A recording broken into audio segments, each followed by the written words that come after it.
It looks solid enough, doesn't it? In the late Middle Ages, the civilization of Northern Europe seemed designed to last forever.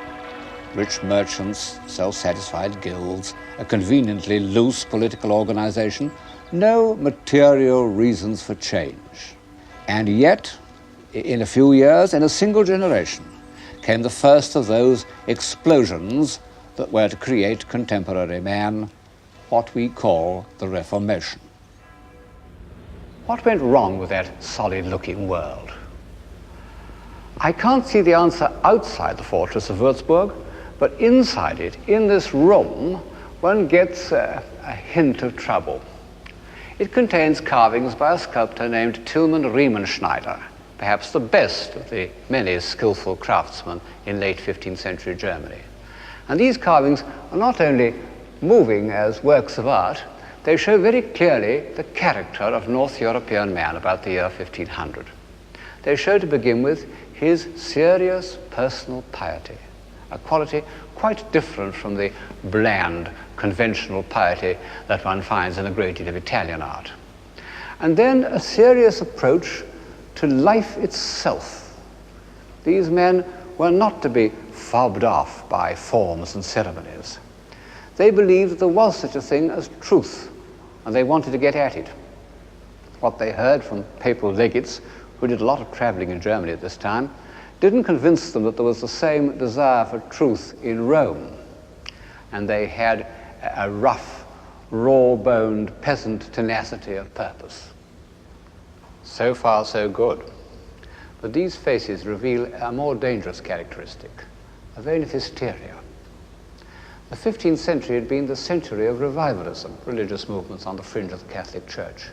Even in Italy, Savonarola had persuaded his hearers to make a bonfire of their so-called vanities, including pictures by Botticelli, which I suppose was a bad day for civilization. The Germans were much more easily excited. Look at this Italian cardinal by Raphael. He's not only a man of high culture, but completely self-contained. And compare him with one of the greatest of German portraits, Dürer's Oswald Krell. Those staring eyes, that look of self-conscious introspection, that uneasiness, marvelously conveyed by Dürer through the uneasiness of the planes and the modeling. How German it is, and what a nuisance for the rest of the world. However, in the 1490s, these destructive national characteristics hadn't yet shown themselves. It was still an age of internationalism.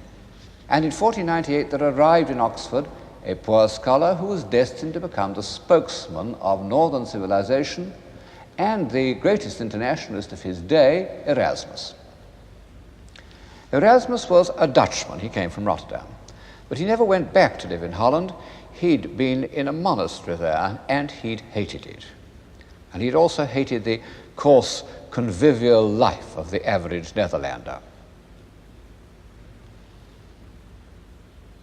He was always complaining that they drank too much. He himself had a delicate digestion and would drink only a special kind of Burgundy. All his life he moved from place to place, partly to avoid the plague, because that king of terrors kept all free men on the move throughout the early 16th century, and partly due to a restlessness that overcame him if he stayed anywhere too long. However, in his earlier life, he seems to have liked England, and he had a successful stay in Magdalen College, and so this country makes a brief appearance in our survey of civilization.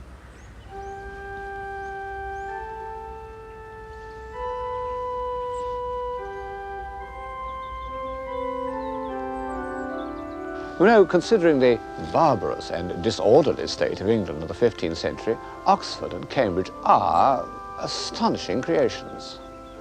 And the Oxford that welcomed Erasmus still contained a few, not very many I suppose, pious and enlightened men. Of course, the atmosphere must have been somewhat provincial and unsophisticated compared to Florence, even Bologna. And yet, about the year 1500, this kind of naivete had its value, and Erasmus, who was anything but naive, recognized it. He'd seen enough of the religious life to know that the church must be reformed not only in its institutions, but in its teachings. It was once the great civilizer of Europe, and now it was aground, stranded on forms and vested interests. And he knew that there was more hope of reform from the teachings of a man like Colet, the Dean of St. Paul's, who simply wanted people to read the Bible as if it were true, than from the sharp wits of Florence.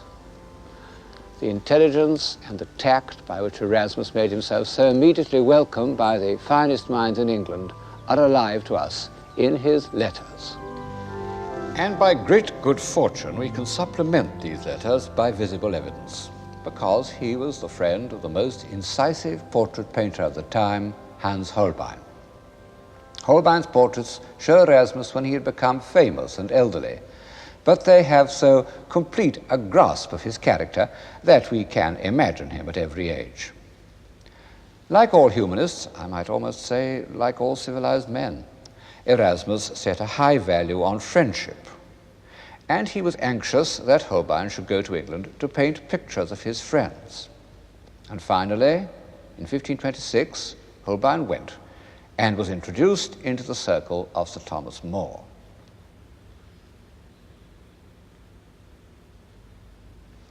The brilliant youth with whom 20 years earlier Erasmus had fallen in love was now Lord Chancellor. He was also the author of the Utopia, where in rather a quaint style he recommends almost everything that was believed in by enlightened reformers in the 1890s. Holbein painted a large picture of Sir Thomas More and his family. Erasmus was staying in the house at the time. Alas, the picture was burnt, but the original drawing remains with the name of the sitters written in.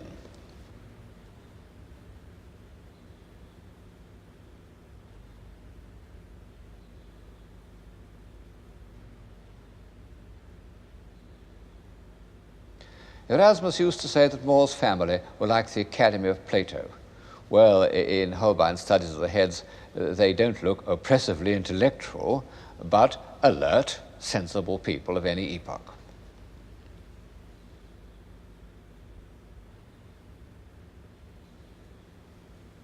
Thomas More himself, of course, was a noble idealist, too good for the world of action, where he sometimes lost his way.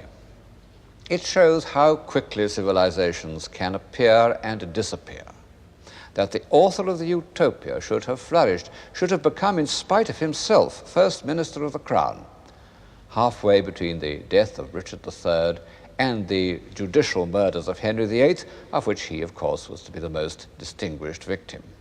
Holbein depicted other members of Erasmus's circle in England, and I'm bound to say that some of them, like the archbishops, Wareham and Fisher, look as if they had no illusions about the transitory nature of civilization at the court of Henry VIII. They look defeated, and they were defeated. In 1506, Erasmus went to Italy. He was in Bologna at the exact time of Julius II's famous quarrel with Michelangelo. He was in Rome when Raphael began work on the papal apartments. But none of this seems to have made any impression on him. His chief interest was in printing, in the publication of his works by the famous Venetian printer and pioneer of popular editions, Aulus Manutius. Whereas in talking about Italy, one's concerned with the enlargement of man's spirit through the visual image, in the north, one's chiefly concerned with the extension of his mind through the word. And this was made possible by the invention of printing. In the 19th century, people used to think of the invention of printing as the linchpin in the history of civilization. Well, 5th century Greece and 12th century Chartres and 15th century Florence got on very well without it. And who shall say that they were less civilized than we are? Still, on balance, I suppose that printing has done more good than harm. One certainly feels that way in the beautiful humanized workshop of the Plantin Press in Antwerp, and one can't but look with awe on this simple seeming invention. It looks so easy to work. Well, it is easy to work.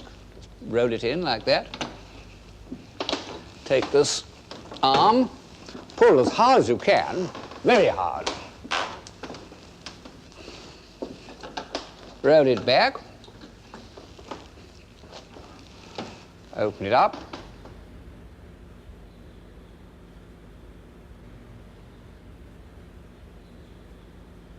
and you take out your printed sheet.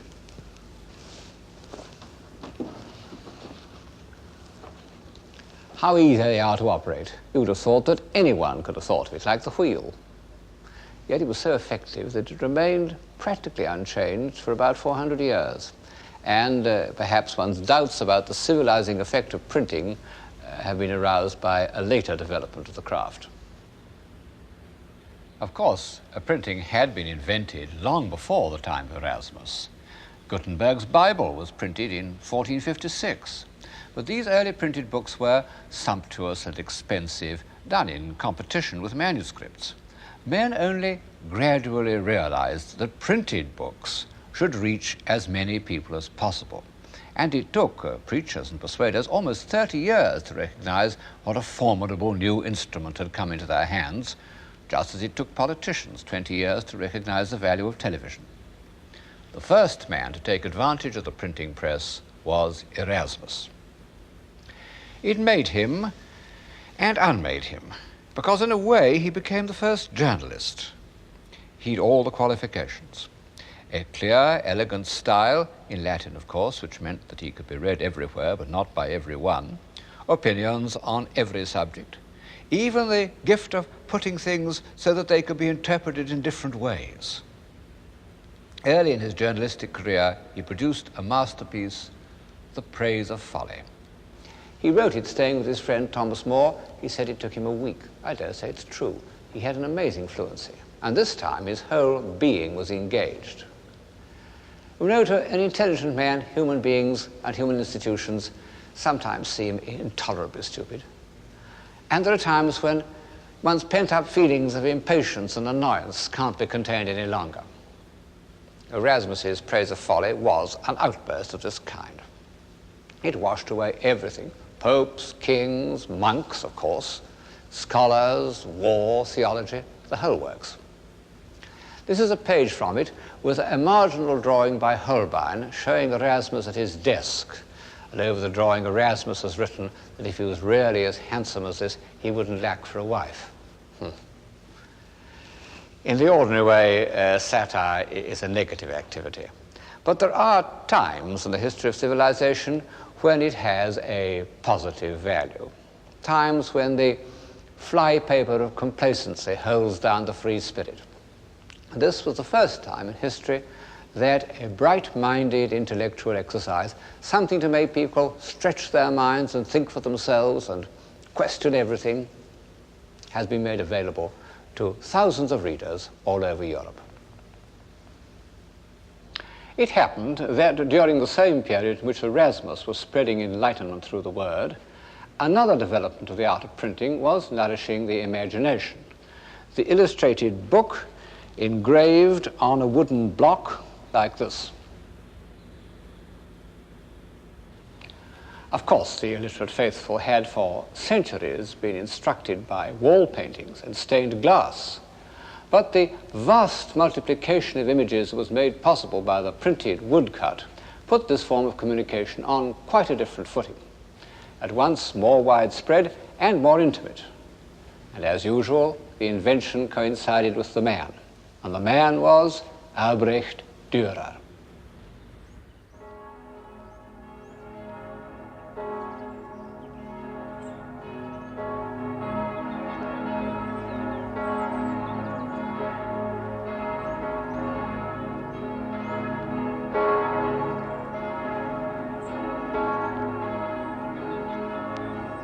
He was born and brought up in Nuremberg, the town of the Meistersingers. That's his house just behind me there. The great German myth of the worthy craftsman can still be felt in such of its streets and squares as are still left standing. But Dürer, whose father had come to Nuremberg from Hungary, was not at all the pious German craftsman figure he was once supposed to be. He was a strange, uneasy character, intensely self-conscious and inordinately vain. This is his self-portrait now in Madrid. And you might think that self-love couldn't go much further, but it could, because 2 years later he did another self-portrait in which he deliberately painted himself in the traditional pose of Christ. Well, this seems to us rather blasphemous, and Dürer's admirers don't make it much better by explaining that he thought creative power was a divine quality and that he wished to pay homage to his own genius by depicting himself as God. Well, it's true that this belief in the artist as the inspired creator was part of the Renaissance spirit. Leonardo talks a lot about it in his treatise on painting, but one can't imagine him painting himself as Christ. However, Dürer had certain qualities in common with Leonardo. Although he didn't share Leonardo's positive distaste for women, he wasn't far short of it. And he would certainly never have married if the bourgeois conventions of Nuremberg hadn't compelled him to do so. And then Dürer shared Leonardo's curiosity. But it was a curiosity about appearances, not about causes. He was almost entirely without Leonardo's determination to find out how things worked. He collected rarities and monstrosities of a kind which 100 years later were to furnish the first museums. He would go anywhere to see them. Eventually he died as a result of an expedition to see a stranded whale in Zeeland. He never saw it. It had been washed away before he got there. However, he did see a walrus whose shiny snout delighted him. Dürer's curiosity about nature had less questionable results in the drawings he did of flowers and grasses and animals. No man has ever described natural objects more minutely. And yet, to my eye, something is missing: the inner life. This drawing of blades of grass, which is greatly admired, looks to me like the back of a case containing a stuffed animal.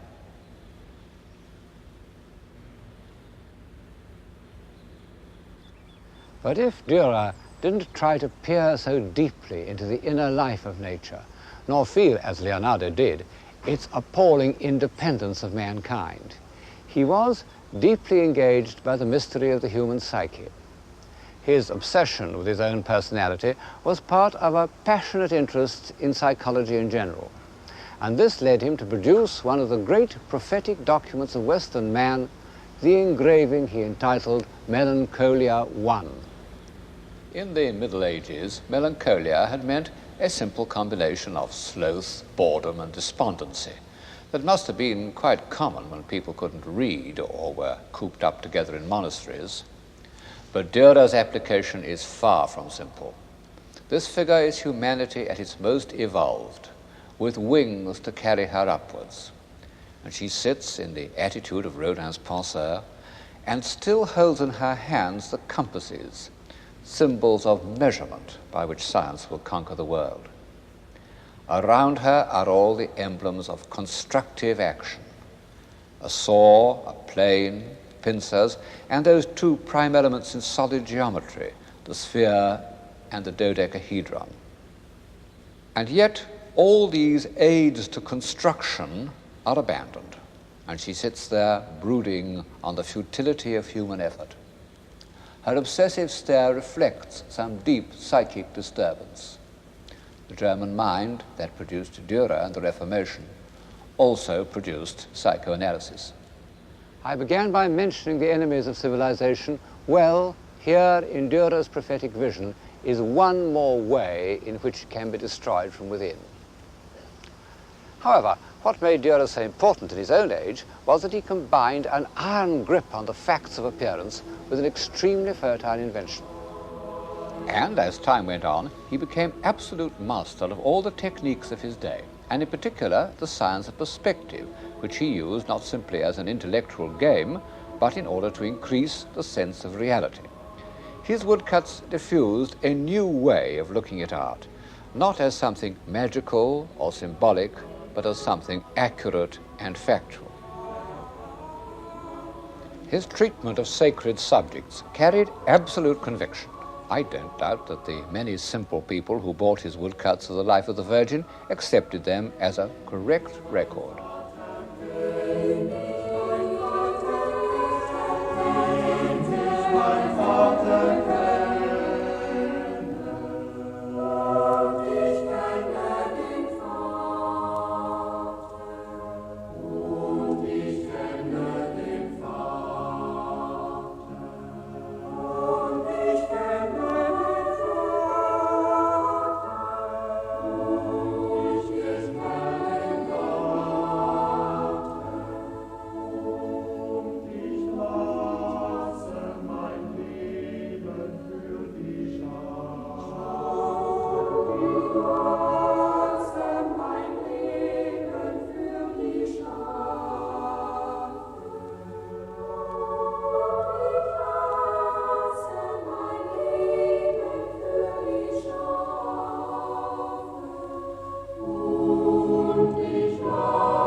Dürer was immersed in the intellectual life of his time. In the same year that Erasmus completed his translation of St. Jerome's letters, Dürer did this delicate engraving of his hero at work. What an Erasmian room! Clear, sunny, orderly, with its reminder of death, but also with lots of cushions, which they don't give you in monasteries. And Dürer made an even more striking reference to Erasmus in the engraving of the Knight with Death and the Devil. One of Erasmus's most widely read books was called The Handbook of the Christian Knight. And it was almost certainly in the artist's mind when he did this engraving, because he writes in a diary that refers to the engraving, "O Erasmus of Rotterdam, when wilt thou take thy stand? Hark, thou Knight of Christ, ride forth at the side of Christ our Lord, protect the truth, obtain the martyr's crown." Well, that wasn't at all Erasmus's line. And this grimly determined knight with his heavy Gothic armour forging ahead oblivious of the rather grotesque terrors that accost him is as far removed as possible from the agile intelligence and the nervous side glances of the great scholar. For 15 years, Dürer's cry to Erasmus was echoed by his contemporaries all over Europe, and it still appears in old-fashioned history books. Why didn't Erasmus intervene? Well, he wanted above all to avoid a violent split down the middle of the civilized world. He didn't think a revolution would make people happier. In fact, revolutions seldom do. In one of his letters, written soon after Dürer had done his portrait, he says of the Protestants, "I have seen them return from hearing a sermon as if inspired by an evil spirit. The faces of all showed a curious wrath and ferocity." Although Erasmus seems to us so modern, he actually lived beyond his time. He was by nature a humanist of the early Renaissance. The heroic world of the 16th century was not his climate. To my mind, the extraordinary thing is what a huge following he had, and how close Erasmus, or at least the Erasmian point of view, came to success. It shows how many people, even in a time of crisis, yearn for tolerance and reason and simplicity of life. In fact, for civilization. But on the tide of fierce emotional and biological impulses, they are powerless. So, almost 20 years after the heroic spirit was made visible in the work of Michelangelo, it appears in Germany in the words and actions of Luther. whatever else he may have been, Luther was a hero. And after all the doubts and hesitations of the humanists and the hovering flight of Erasmus, it's with a real sense of emotional relief that we hear Luther say, "Here I stand."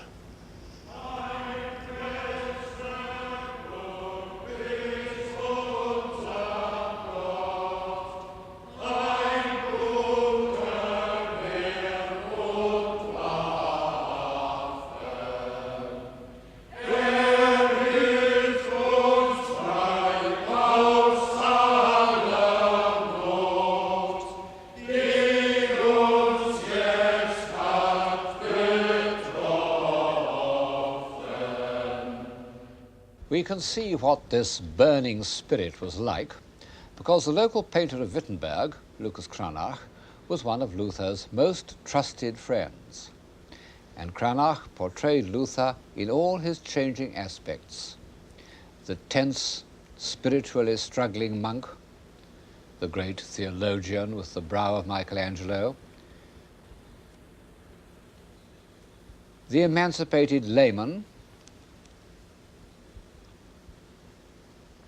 Cranach was a witness of Luther's marriage and painted the portrait of his bride, an admirable and intelligent nun.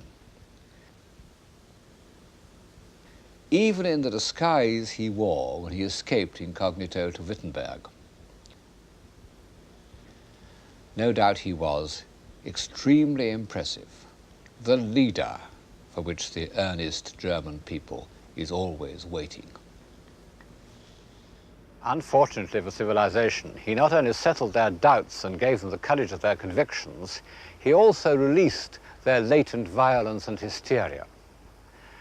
And beyond this was another northern characteristic that was fundamentally opposed to civilization, an earthy animal hostility to reason and decorum. One fancies that Nordic man took a long time to emerge from the primeval forest. Look at this old troll king who seems to have grown out of the earth. That's Luther's father, painted by Cranach. He was a miner, with a miner's independence and strength of will. H.G. Wells once made a useful distinction between what he called communities of obedience and communities of will. He thought that the first, the communities of obedience, produced the stable societies like Egypt and Mesopotamia, the original homes of civilization, and that the second, the communities of will, produced the restless nomads of the north. He may be right. Anyway, the community of will that we call the Reformation was basically a popular movement. At the end of Erasmus's letter, in which he describes the surly Protestants coming out of church, he adds that none of them, except one old man, raised his hat. Erasmus was against forms and ceremonies in religion, but when it came to society, he felt differently. And so, strangely enough, did Luther. The great popular uprising known as the Peasants' Revolt filled him with horror, and he urged his princely patrons to put it down with the utmost ferocity. Luther didn't approve of destruction, even the destruction of images. But most of his followers were men who owed nothing to the past, to whom it meant no more than an intolerable servitude. And so Protestantism became destructive. And from the point of view of those who love what they see, it was a good deal of a disaster.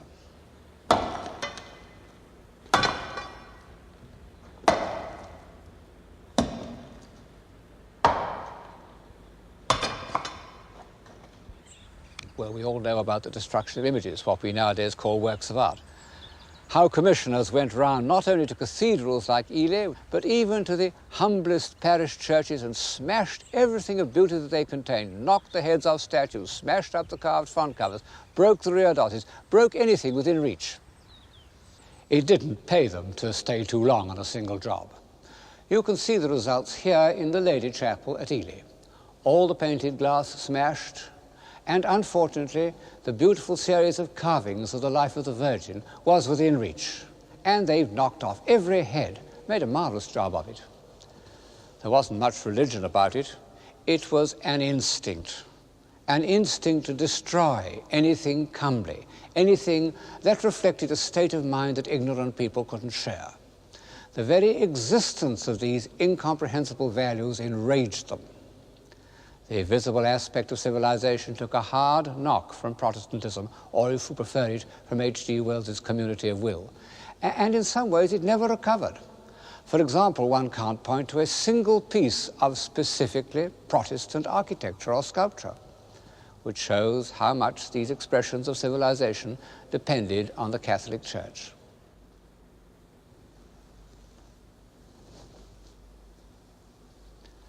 But it had to happen. If Western civilization was not to wither or petrify, like the civilization of ancient Egypt, it had to draw life from a larger area than that which had nourished the intellectual and artistic triumphs of the Renaissance. And ultimately, a new civilization emerged. But it was a civilization not of the image, but of the word. Luther gave his countrymen words. Erasmus had written solely in Latin. Luther translated the Bible into German, noble German too, as far as I can judge, and so gave people not only a chance to read Holy Writ for themselves, but the tools of thought. And the medium of printing was there to make it accessible. The translations of the Bible by Calvin into French, by Tyndale and Coverdale into English, were crucial in the development of the Western mind. And if I hesitate to say to the development of civilization, it's because they were also a stage in the growth of nationalism. And as I've said, and shall go on saying this series, nearly all the steps upward in civilization have been in periods of internationalism. Well, whatever the long-term effects of Protestantism, the immediate results were very bad. Not only bad for art, but bad for life. The North was full of bully boys. They appear frequently in 16th century German art, very pleased with themselves, apparently much admired. They rampaged about the country and took any excuse to beat people up. All the elements of destruction were let loose. 30 years earlier, Dürer had done a series of wood engravings illustrating the apocalypse. You can say that they express the Gothic side of his nature, or you can regard them as prophetic, because they show with terrifyingly effective precision the horrors that were to descend on Western Europe, both sides proclaiming themselves as the instruments of God's wrath. Fire rains down from heaven on kings, popes, monks, and poor families.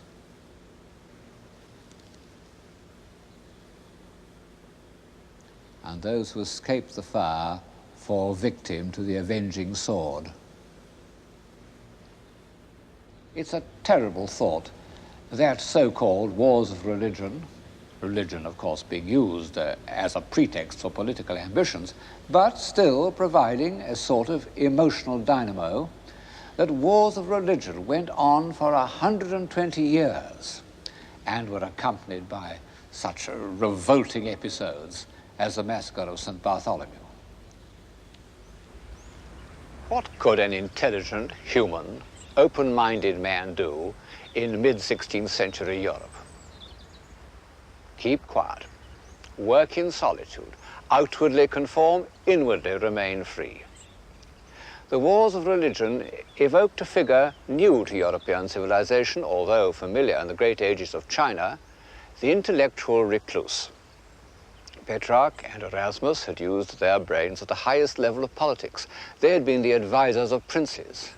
Their successor, the greatest humanist of the mid-16th century, retreats into his tower. It was a real tower, not the ivory tower of cliché language. This man who retreated into his tower was Michel de Montaigne. He was a fairly conscientious mayor of Bordeaux, but he refused to go any nearer to the center of power. He preferred his tower, where through his window, in his own words, he enjoyed a far-extending, rich and unresisted prospect. There is my seat, there is my throne. He was born in southern France in 1533. His mother was a Jewish Protestant, his father a Catholic. He had no illusions about the effect of the religious convictions released by the Reformation. He said, in trying to make themselves angels, men transform themselves into beasts. But Montaigne was not only detached from the two religious factions, he was slightly skeptical about the Christian religion altogether. He said, I would willingly carry a candle in one hand for St. Michael and in the other for his dragon. Actually, he was thinking of a picture of his patron saint that hung in this room.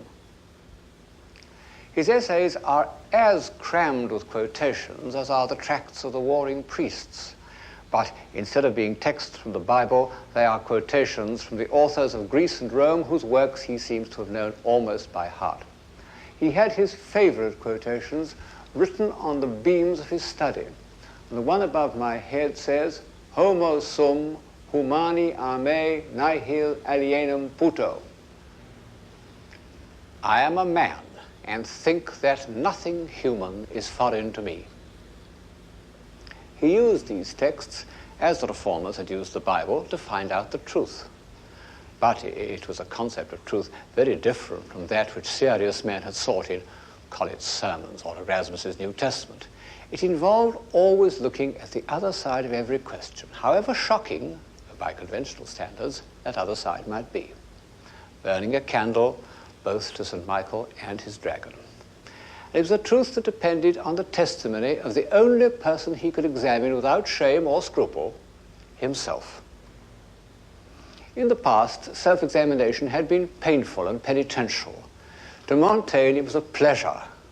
But as he says, no pleasure hath savour unless I can communicate it, and in order to do so, he invented the essay, which was to remain the accepted form of humanist communication for 3 centuries. These self-searchings really marked the end of the heroic spirit. As Montaigne says, sit we upon the highest throne in the world, yet sit we only upon our own tails.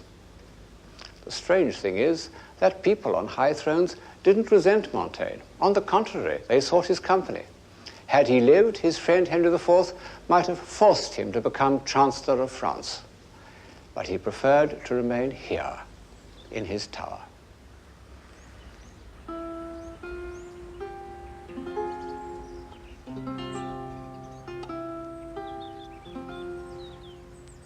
Such was the egocentric isolation that the wars of religion forced on the most civilized man in late 16th century Europe. But there was one country in which, after 1570, men could live without fear of civil war or sudden revenge, unless they happened to be Jesuit priests: England.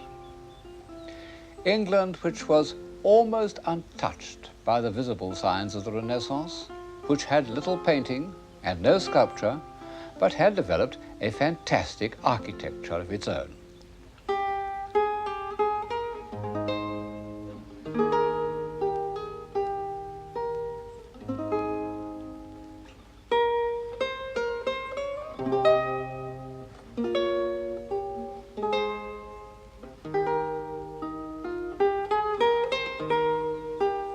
I suppose it's debatable how far Elizabethan England can be called civilized.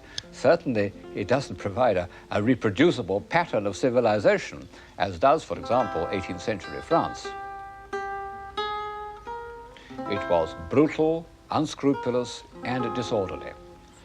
But if, as I've suggested, the first requisites of civilization are intellectual energy, freedom of mind, a sense of beauty, and a craving for immortality, then the age of Spencer and Marlowe, of Dowland and Bird, was a kind of civilization. This is the background of Shakespeare. Well, of course, we can't compress Shakespeare into the scale of the program. But I can't altogether omit him because one of the first ways in which I would justify civilization is that it can produce a genius on this scale. In his freedom of mind, in his power of self-identification, in his complete absence of any dogma, Shakespeare sums up and illuminates the piece of history that I've just described. His mature plays are, amongst other things, the poetical fulfillment of Montaigne's intellectual honesty. In fact, we know that the first edition, English edition of Montaigne made a deep impression on Shakespeare. But Shakespeare's skepticism was more complete and more uncomfortable. Instead of Montaigne's detachment, there's a spirit of passionate engagement. And instead of the essay, there's the urgent communication of the stage. What? Art mad? A man may see how this world goes without eyes. Look with thine ears.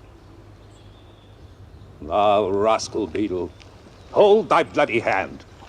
Why dost thou lash that whore? Strip thine own back. Thou hotly lusts to use her in that kind for which thou whipp'st her. The usurer hangs the cozener. Through tattered clothes, small vices do appear. Robes and furred gowns hide all. Plate sin with gold, and the strong lance of justice hurtless breaks. Arm it in rags, a pygmy's straw does pierce it. None does offend. None, I say. None. Pure Montaigne, with a difference. You know, this must be the first time, and there will be the last time, that a supremely great poet has been without religion. Tomorrow, and tomorrow, and tomorrow creeps in this petty pace from day to the last syllable of recorded time. And all our yesterdays have lighted fools the way to dusty death. Out, out, brief candle, life's but a walking shadow, a poor player that struts and frets his hour upon the stage and then is heard no more. It is a tale told by an idiot, full of sound and fury, signifying nothing. How unthinkable before the breakup of Christendom, the tragic split that followed the Reformation.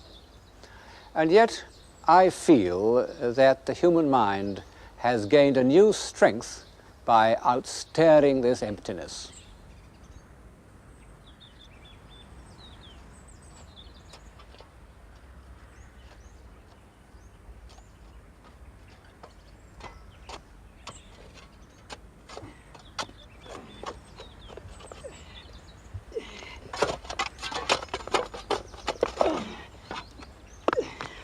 How long will a man lie i' the earth ere he rot?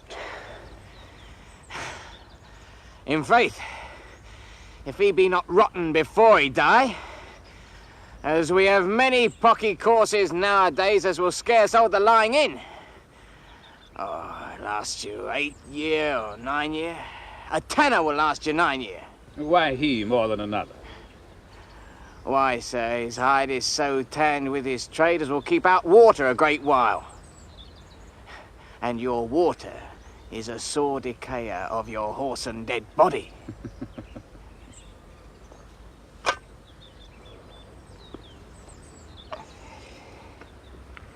Here is a skull that hath lain you in the earth 23 year.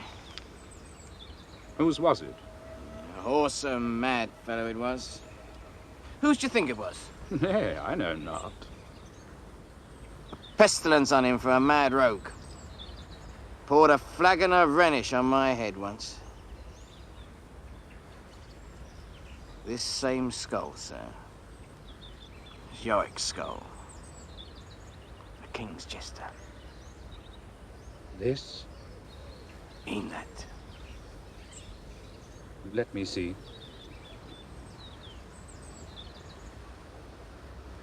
Alas, poor Yorick. I knew him, Horatio. A fellow of infinite jest, of most excellent fancy. He hath borne me on his back 1,000 times. And now, how abhorred in my imagination it is. My gorge rises at it. Here hung those lips that I have kissed, I know not how oft. Where be your jibes now? Your gambols? Your songs? Your flashes of merriment that were wont to set the table on a roar? Not one now to mock your own grinning.